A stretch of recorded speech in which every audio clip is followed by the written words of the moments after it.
all up. There you are, that's it. Good evening, everybody, and welcome. A lot of faces I don't know. You don't look dangerous, so... Tonight is the Rotary Club Speaker Night, and here is Heike, our speaker.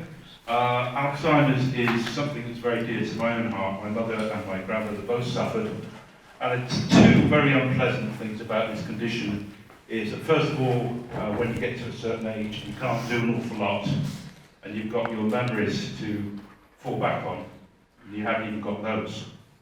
And the second really bad thing about Alzheimer's is the effect it has on the people that care for you, because often they suffer more than the actual sufferer. So without any more ado, thank you. Would you like this? I don't know. Can you hear me? Yeah. So I'm comfortable without that thing. Good, okay, you just yell. If I don't have a voice anymore, you can go further, you get my papers. Thanks for coming, and that you not forget to come.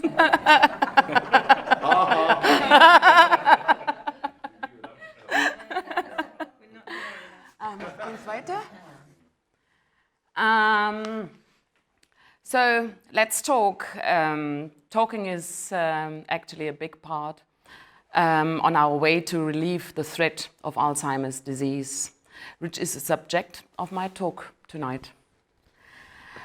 Today we are, let's have a look, a quite elderly community. Can I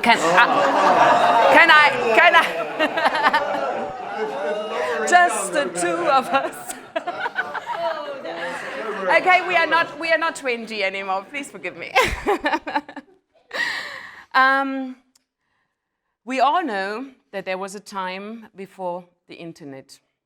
The younger generation is always shocked when they are told that it is possible to live without the internet. It's even more shocking for them to imagine there was a time without television. Who of you remember this? Are there some people? Yeah.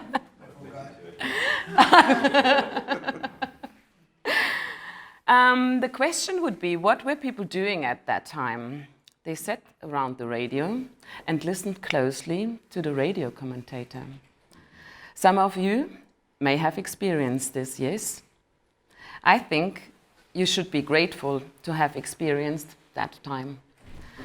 Some of you, but there was even a time before radio. What were people doing at that time? The people sat around the fire and told each other their stories. So the young learned from the old, and worries were spoken out of the soul. The way they were taught, that way they were taught like things like understanding, empathy, trust, helpfulness, and much more. I was privileged. I enjoyed sitting around the fire, lass es laufen, in the African bush with friends quite often in the evenings. We shared our stories and got to know each other very well. Learning to share our individual stories is actually the greatest gift I took with me from Africa. Since I don't like the typical introduction, my name is Heike. I've studied, In fact, what I have studied is irrelevant. Instead, I'm going to tell you a little bit about my story. Let's go far back. I was around 3, and it was the time when I just learned to use words to describe my feelings. I remember I was in the kitchen with my mum. My mum was busy preparing food for our family of 6, in which I am the youngest one. I watched her, and as I watched her, these words came out of my mouth. Mum, are you sure that you are my mum and I belong to this family? My mum gave me a quick questioned look. Of course you are, my child. Her facial expression switched from anger to sadness. We could pick you up out of 100 babies because your head was so deformed and had a big bump. I wondered. She went on and told me about the circumstances of my birth. She told me that my 5-year-old brother had an accident when she was pregnant with me. He fought for his life for 8 months. However, he died shortly after I was born. All this fear, pain, and uncertainty caused that I was born prematurely and with an unexpected fast delivery. She said, "Heike, when you were born, you shot out like a cannon. You banged your head against the end of the bed with full force that your head had a huge blue bump." She went on, "You were barely alive, and I had lost so much blood that we were both in mortal danger." But that was not the only trauma my mother still carries deep inside. In her childhood, she was a refugee in the Second World War. Years of hunger, fear, cold, seeing people and even family members dying. I also remember that she told me a lot about the war and that my life was far too easy. We had a book at home, drawings of war scenes, drawn by my uncle during the war when he was 11 and my mum 5 years old. I loved this book. I was not interested in normal children's books, but I was addicted to that book because I felt like I was experiencing it myself. If you ask my mother what kind of child I was, she says she was a rebel. I never saw myself like this.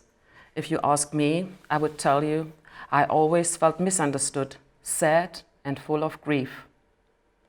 The only place where I felt comfortable as a child was in the doghouse, where I hugged my German Shepherd and cried my eyes out, telling him that only he could understand me.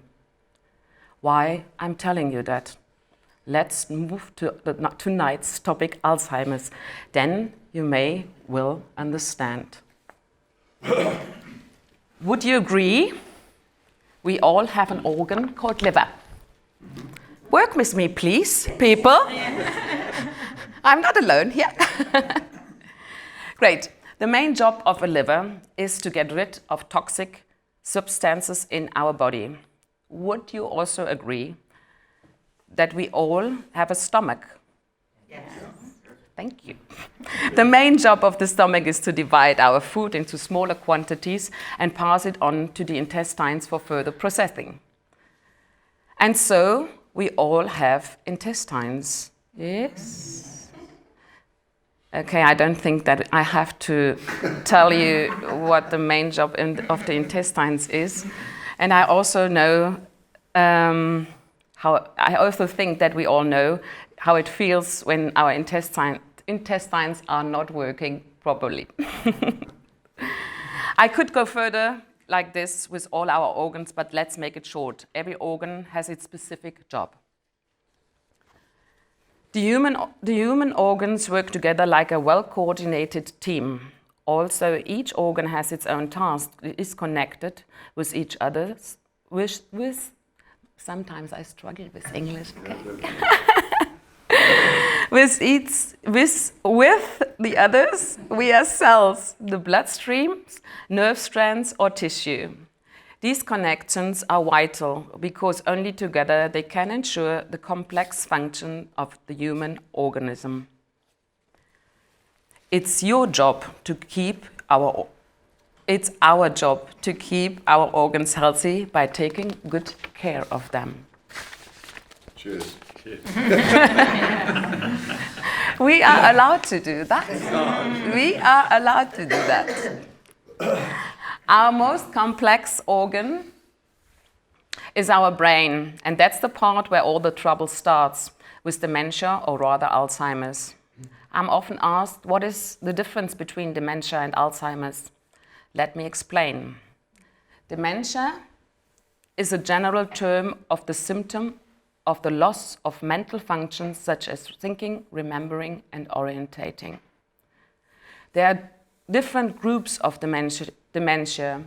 The two main groups are vascular dementia, for example, circulatory disorders or strokes, and neurodegenerative dementia, which is the Alzheimer's dementia. With Alzheimer not only being the most common form of dementia with a frequency of 70%, it is also the most rapidly increasing and most studied form of dementia. Alzheimer patients suffer great emotional pain from frustration and confusion, not knowing where they are, who they are, and not even recognizing their spouse or their own children. And the people who care for them suffer a different form of frustration and emotional pain by being unable to do anything about it and losing the connection to a person they love.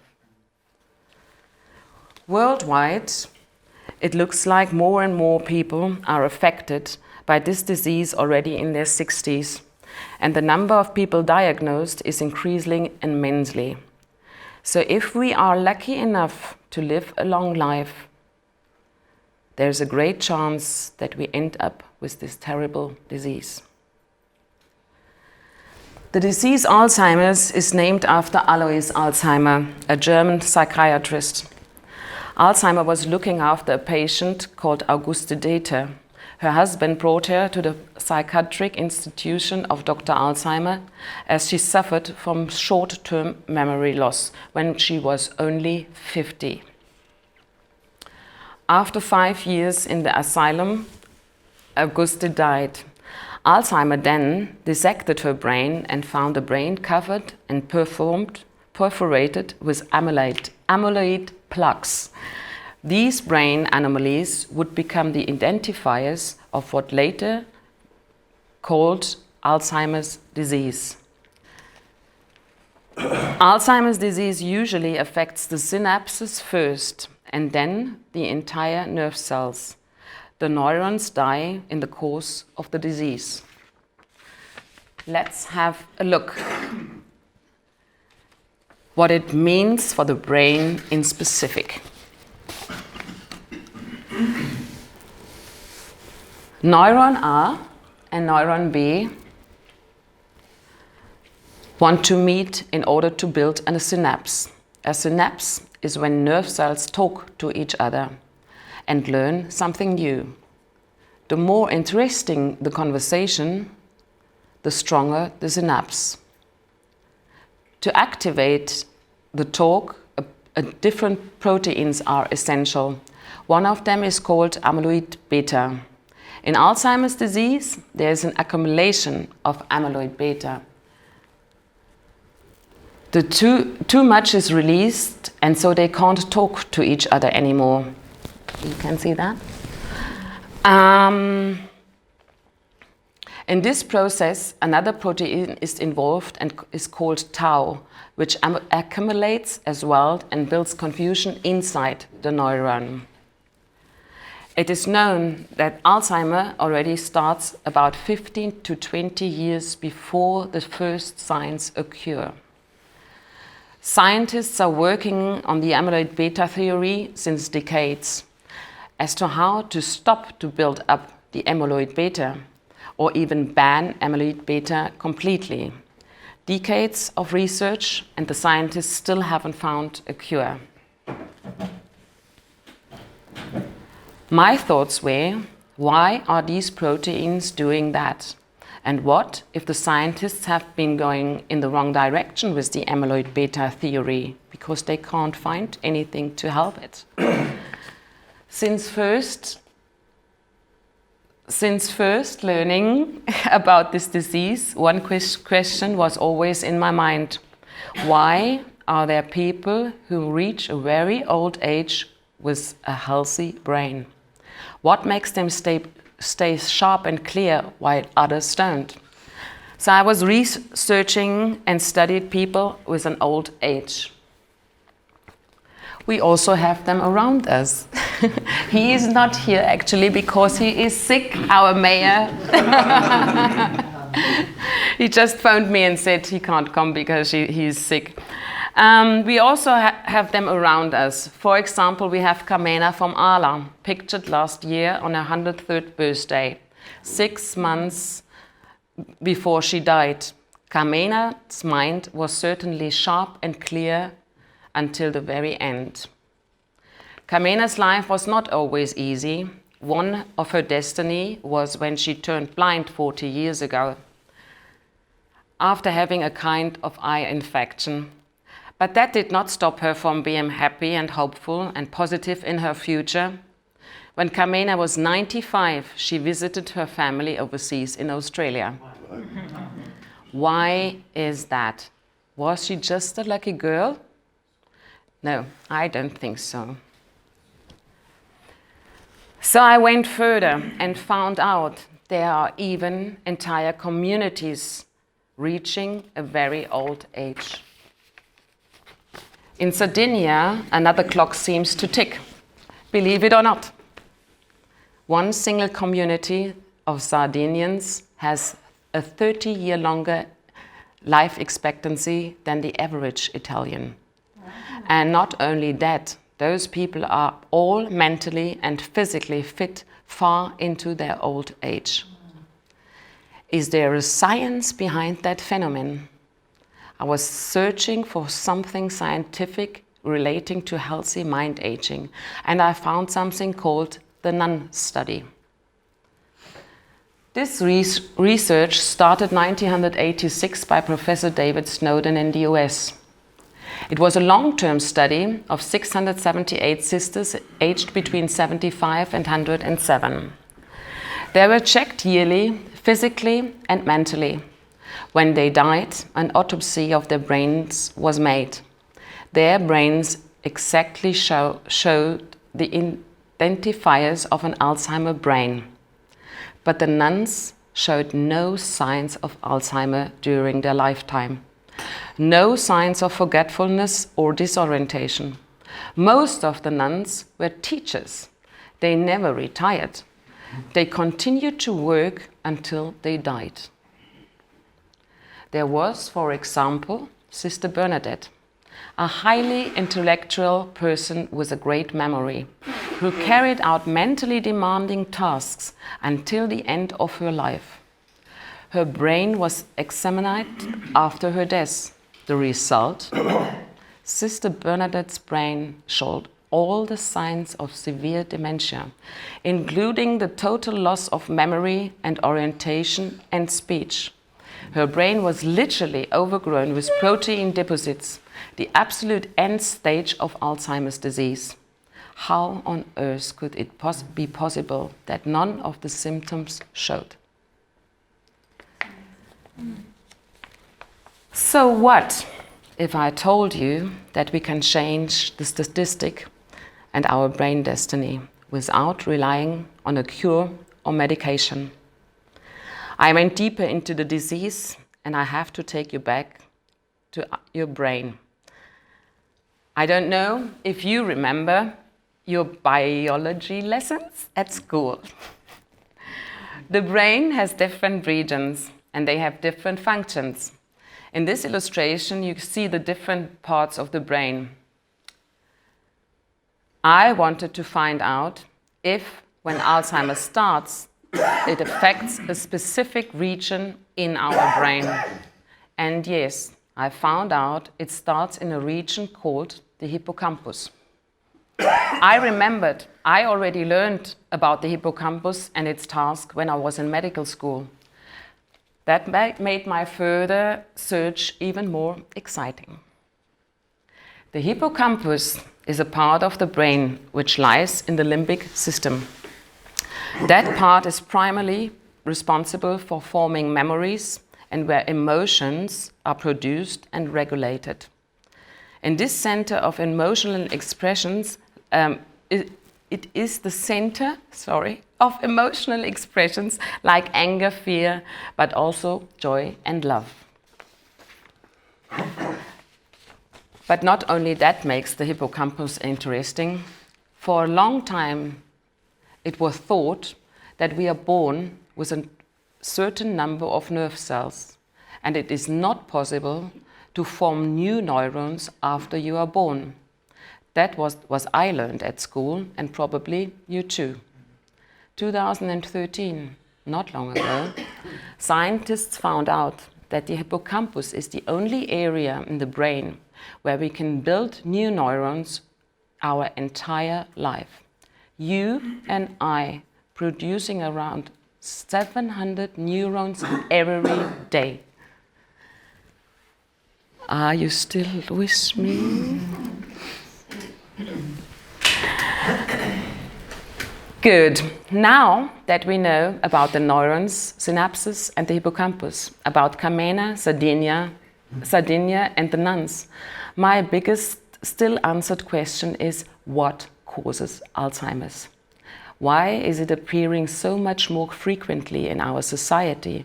And are there any connections to other health issues who are also rising? Let me show you what I found out and share with a growing number of scientists. When I look at the life of Camena, the Sards and the nuns, I definitely see a different lifestyle. Okay, the nuns were probably not married. Everybody nods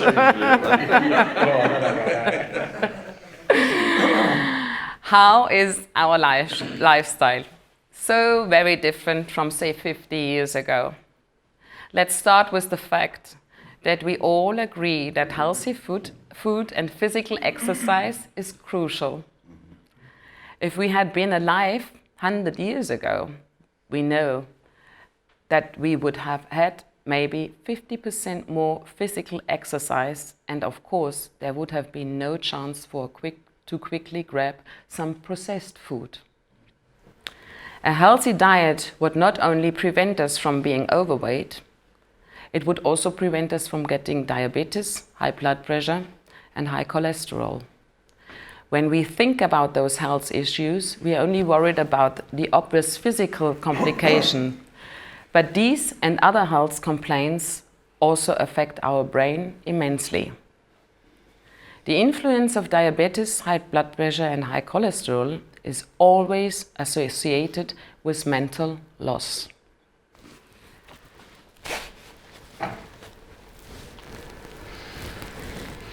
Physical exercise. A study from Stockholm showed that the effect of physical activity was also associated with more cell growth in the hippocampus. We know that fellow quite well in the meantime. Just a quick reminder. The hippocampus is the area in the brain which is responsible for learning, memory, and emotions. So exercise is more powerful than any pill you can take. But exercise and healthy food are not enough. We also have to consider other aspects. How about loneliness? Loneliness has the same impact on mortality as smoking 15 cigarettes a day. A study from 2018 says 54% of respondents said they feel as if no one really knows them well. And 4 out of 10 reported that they lack of companionship. Their relationships aren't meaningful and they are isolated from others. Chronic loneliness is poison for our mental health. It is one of the main reasons why part of the hippocampus can shrink. How about sleep?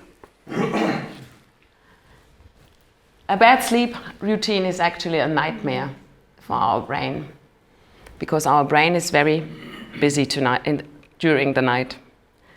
Please give me a hand sign. How many of you would say, I sleep like a baby every night and when I wake up, I'm fresh and full of energy? How many? 1, 2, 3, 4, 5, 6, 7?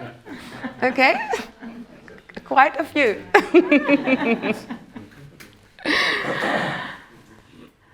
Most of my life coaching clients complain about their bad sleeping patterns. They can't fall asleep, or they wake up in the middle of the night and can't find their way back to sleep. Whilst we are sleeping, our brain, our hippocampus, creates mental order of our new daily information. It's a kind of organizing machine. It takes the new experiences and sorts them after their importance. It removes the unimportant and sends the important information to the neocortex, which is the largest part of our brain with 85%. It is the area in the brain where our long-term memory is and where all our memories are stored. How about stress? Did you know that it is fact that 90% of visits to the doctor are due to stress? The word stress has different forms. You can experience stress from your environment, your body, and your thoughts. The response of our brain to stress is shut down. The signs are sleep disturbance, immune dysregulation, brain damage, especially in the hippocampus, and inflammation. An inflamed brain. I know what happens when my finger is inflamed, but what is an inflamed brain? Dr. Mara Azab, an US neuroscientist, says, an inflamed brain is a depressed brain.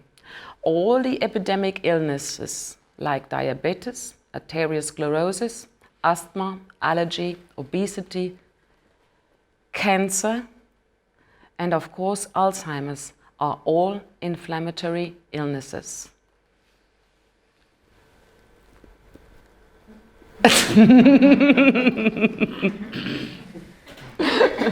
Somebody's fallen asleep. She has a very good sleep, by the way. How about mental activity? Our brain works exactly like a muscle. If we don't use it, we lose it. It is the truth that the older we get, the more flexibility we lose regarding our whole body, including our brain. But if we train, challenge and encourage our brain daily, if we do have a motivation and daily goals, then our brain cells and synapses are and stay active. Means as more we keep our brain active, the stronger are our synapses.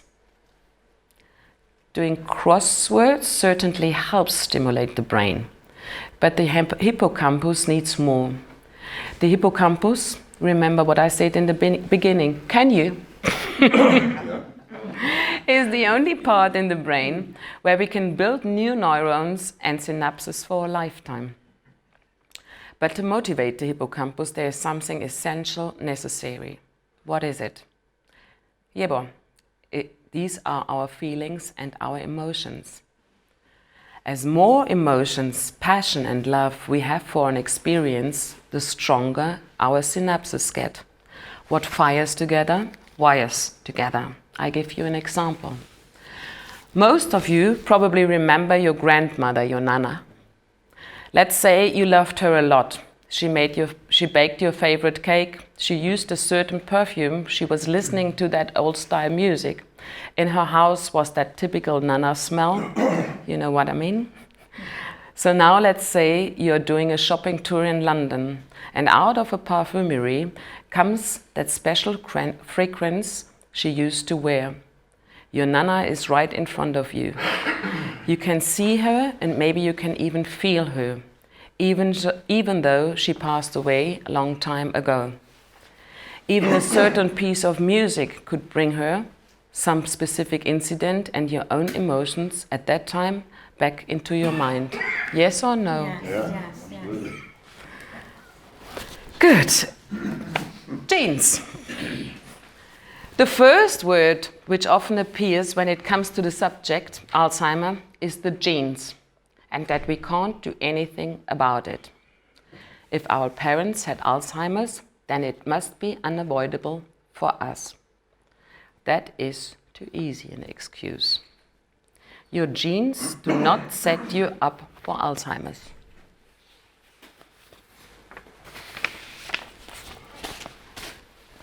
Back to a bit of science. Now let's get bit complicated, but you can do it. And you should know this. To explain that to you, I have to introduce you to two important words. First, epigenetics, and second, the telomeres.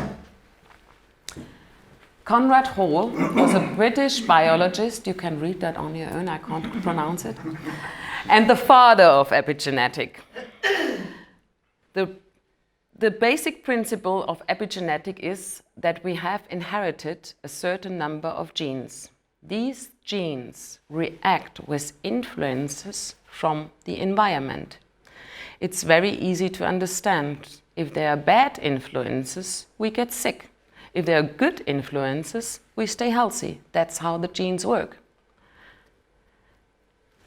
And then there are the telomeres. That is Dr. Elizabeth Blackburn, a molecular biologist, and she was the winner of the Nobel Prize in 2009 in the field of telomere research. As early as 2007, Time magazine named her one of the 100 most influential personalities in the world. So I think her name and her work is worth to mention. Who heard about her before and the telomeres? One, two? That's cool. That's really cool. A chromosome is made up of genes. Telomeres are the protective caps of human chromosomes. Their length and their texture show their efficiency. Thank you. Efficiency. If the telomeres did not exist, our genes would be unprotected, and that means they will fall apart. Healthy telomeres determine our health and our aging. It is fact that the older we get, the shorter our telomeres. But Blackburn found out that traumatic experiences and ongoing stress leave their mark on their genes. This is shown by kids aged between 5 and 10. The little one had experienced something bad, and their cells aged much faster. Previous studies have shown that traumatic experience can trigger epigenetic changes. As a result, the activity of the genes is changed. Such changes are even passed on by mothers to unborn children. And epigenetics tells us that this change can be seen over several generations. You remember this? Every evening, when I was already asleep in my room and my parents switched off the light in the hallway and went to bed, I remember that I woke up, cried, and desperately ran to my mother's bed, full of fear and sadness. Nobody ever knew why. I cried and cried again during the day, and my mother said that I just wanted to have my will, and that I had no reason to cry. I have everything. I have it too easy. Nobody could understand me, and worst of all, I couldn't understand myself. This feeling of sadness continued for decades. I was looking for an answer. I was looking for an answer to why I felt the way I felt.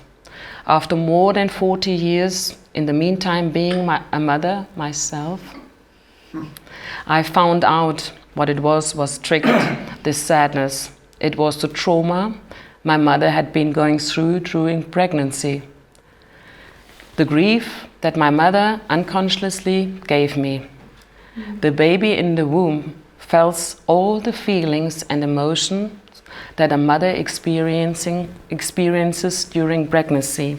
And not only that, all the trauma that the parent has experienced and that has not been resolved goes to the next generation. For a long time in my life, I felt deep grief and punishment without knowing why. I thought I didn't deserve to be happy. I lived in two worlds. because I also had my own personality within me, the joyful, happy hiker. I discovered the meaning of our emotion and feelings for myself and finally found the evidence in science to understand and heal myself. I only still suffer from war scenes. I can't do that. My story is just one story of millions. There are much more hurtful stories than mine and also less hurtful ones. These old injuries often make themselves visible in the middle of life. Whenever a person comes to me to solve a problem like relationship, job, money, unhappiness problems, we always end up finding a deep hidden problem from the past. I can't tell you how often people with tears in their eyes told me, Heike, I never told this to anybody. Believe me, it's 99% of people who are unaware that the actual problem they face is a result of some kind of difficulties they hide in themselves. And by the way, these are normal people who are women and men, married, with children, with a job, mostly even with a high level of education, people who stand in life like you and me.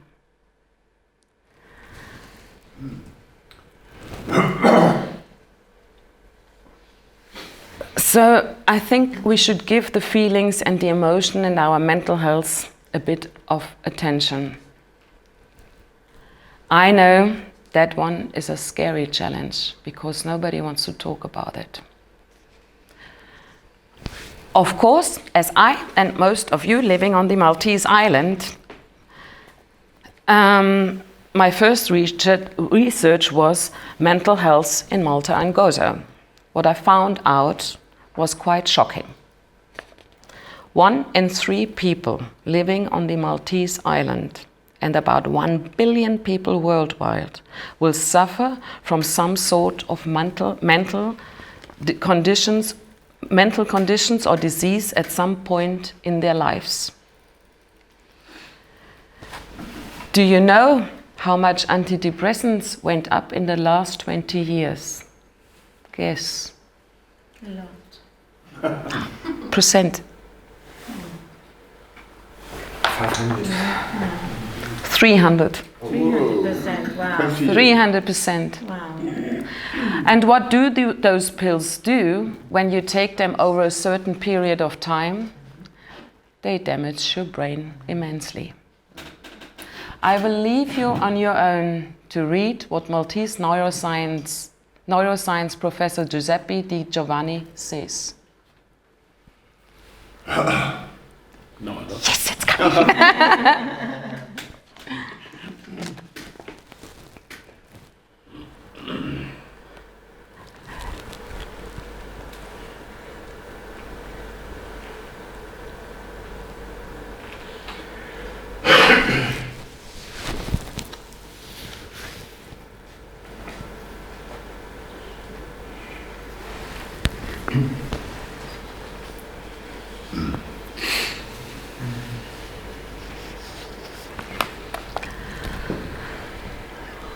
So look to either side of you.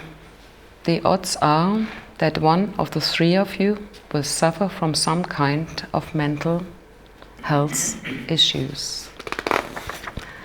And do you know why you don't know about it? Because he or she will not tell anyone because of the shame of being judged. They will suffer in silence. How sad is that?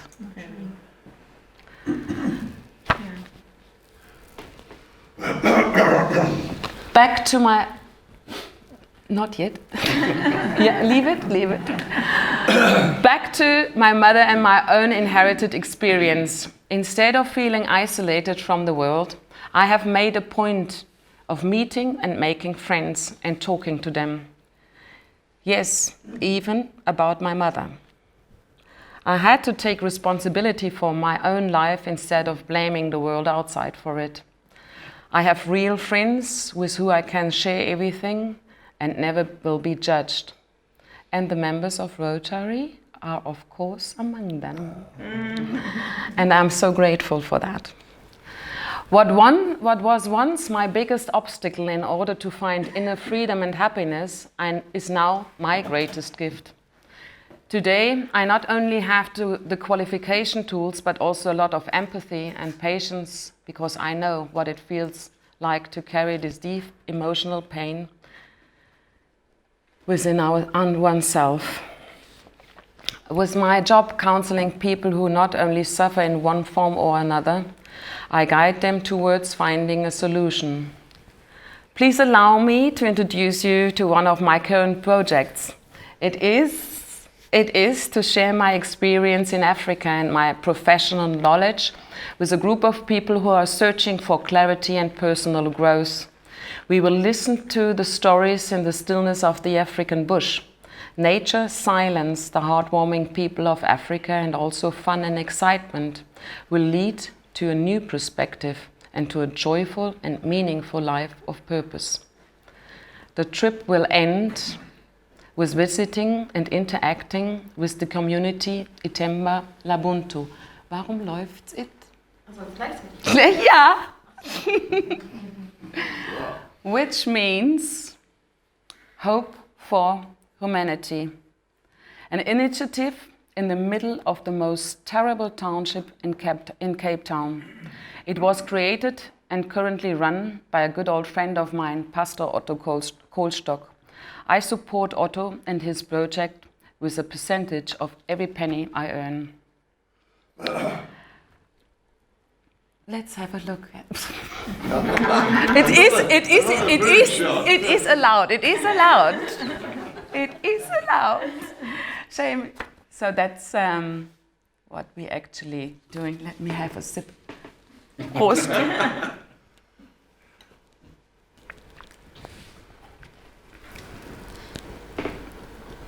Wow. There was actually a bit of music behind, but it's not Elephants working. never forget. No, no. I know a few of those, Peter.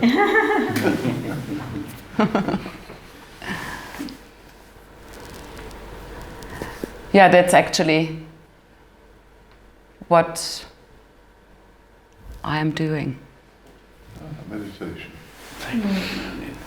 And that's a German church. And that's Otto and his project. He started with an AIDS HIV hospital.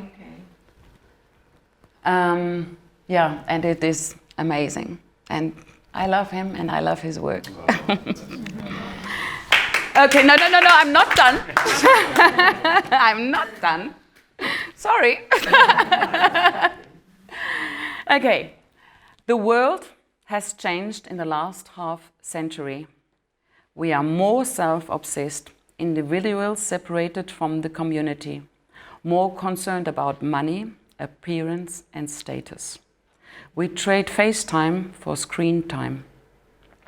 With this behavior, not only the people who already have some form of trauma or mental problem are hard hit. With this behavior, we create mental disorders, and the worst, with this behavior, we already cause mental disorders in our children. That fact has proved by science. The problem in modern world with that mentality is that our core needs to remain the same, regardless of our environment. After shelter and food, we need deep human relationships. Being in a relationship where you're valued for who you are and value others the way they are. We can assume that none of these modern world factors applied to Kamena or to any of the Sardinian rural commune or the community of the nuns. They have a strong community. They all depend on each other. They trust each other. They share their thoughts, their pain, their grief. They work daily with much heart and love. They all have a definite principle in life, the human sense. They have a meaningful life every single day until the end of their life. I believe that this is the magical explanation for being Alzheimer-free. I call it humanity. Now, I have told you a lot about my story. I have also given you many facts that are important for a healthy life. All these facts have one thing in common. They all connected to the hippocampus, our friend who is responsible for creating new neurons and synapses, for building memories, our feelings and our emotions. If our hippocampus is not properly cared for by us, like every other organ, it will even affect our genes, as we have learned from epigenetics and telomeres. It is also very important what we have learned from the experience of Sister Bernadette's autopsy. Even if your brain is covered like cling film with amyloid beta, you may have full of Alzheimer's without actually suffering from it. And do you remember which part of the brain is the first to be affected by Alzheimer's disease? The hippocampus. Some new studies have finally started to explain this process and claim there's a relevant connection between the psychological well-being and the development of Alzheimer's. I don't know what you are doing with your hippocampus and with the information I gave you tonight. But I invite you to join my philosophy of life. Take responsibility for your body and your thoughts. Let go of anger, fear, and disappointment. Never judge a person or treat your family, your friends, and your community well. Have an open ear to listen and to help. Be passionate and love what you're doing in your life, and help me to make you and the world a better place. I promise you, your hippocampus will be happy, and you don't have to worry about Alzheimer's. I want to thank you, first of all, my daughter, that she flew in and gave me so much. Oh, she's listening to that for 2 years. Every day I find something new. And by the way, she was working when she was studying to earn a bit of money. She was working in an old age home and was confronted with Alzheimer patients. And I had even the possibility to join her and to interact with these people. So thank you, Tam. I thank Nick to give me the possibility and some help with the words and encourage me to do that. What else is on my paper? My credo is actually from Albert Einstein. You can't solve a problem with the same thought it was created. And this talk is dedicated to my mum. Oh. That's it.